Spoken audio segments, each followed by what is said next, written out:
साथियों, आप सभी का आपके यूट्यूब चैनल में स्वागत है। साथियों, आज हम बात करेंगे कि हम बच्चों को जो नेट एग्ज़ाम होना है उसमें कितने मार्क्स देंगे, तो कौन सा ग्रेड बच्चों को देना होगा। इसमें साथियों कक्षा 1 से 3 का पहले यहाँ पर दिखाया गया है कि कक्षा 1 से 3 के जो नेट परीक्षा में टेस्ट होगा वो 12 अंकों का होगा, यानी 12 प्रश्न उसमें आएंगे। उसी के आधार पर हम बच्चों का आकलन करेंगे।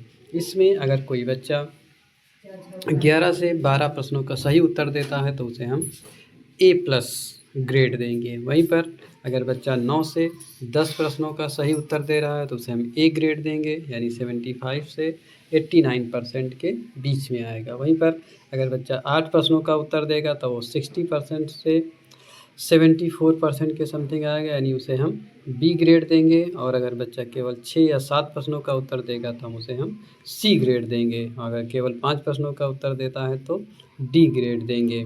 वहीं पर अगर 1, 2, 3, 4 प्रश्नों का ही उत्तर देता है तो उसे हम E ग्रेड में रखेंगे। जो बच्चे जो एब्सेंट होंगे वो भी हमारे E ग्रेड में ही काउंट होंगे। तो साथियों, हमें इस तरह से बच्चों की तैयारी कराना है कि बच्चों को हम A+ या A ग्रेड या B ग्रेड में ही आएँ। उससे नीचे अगर बच्चे आते हैं तो आपके लिए दिक्कत हो सकती है, क्योंकि शासन आदेश जैसा कि जारी हो रहे हैं बार-बार कि बच्चों को ज़्यादा से ज़्यादा हमें अच्छे ग्रेड में लाना है, यानी उनके मार्क्स जो हैं वो अच्छे आना चाहिए, जिससे कि निपुण बनाया जा सके स्कूलों को। वहीं पर साथियों कक्षा 4 और 5 ये साथियों जो 30 प्रश्नों के उत्तर आएंगे, 30 प्रश्न आएंगे, वो कक्षा 4 और 5 का यहाँ पर 6 और 8 लिख गया है।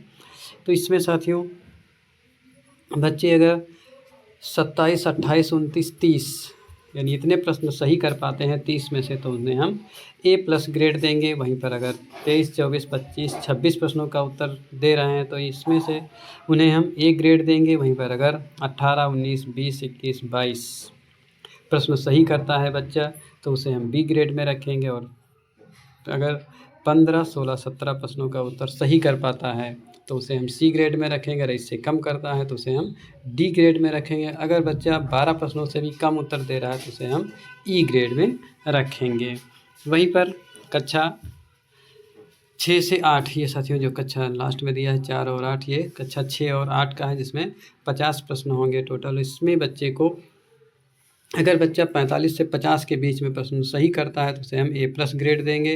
अगर बच्चा 38 से 44 प्रश्न सही करता है तो उसे हम A ग्रेड, और अगर 30 से 36 के बीच प्रश्न सही कर रहा है तो उसे B ग्रेड। वहीं पर 25 से 29 प्रश्न सही करेगा तो उसे C ग्रेड, और अगर 20 से 24 प्रश्न सही करेगा तो उसे हम D ग्रेड में रखेंगे। और 20 से अगर कम सही करता है तो उसे हम E ग्रेड में रखेंगे। तो साथियों, इसमें विशेष ध्यान देना है कि हमें बच्चों को कौन सा ग्रेड देना है, और ज़्यादा से ज़्यादा कोशिश करके उनकी बच्चों की तैयारी करा करके उन्हें हम A+ A ग्रेड या B ग्रेड से नीचे कम से कम बच्चे हों, तभी हमारा विद्यालय निपुण हो सकेगा। धन्यवाद साथियों।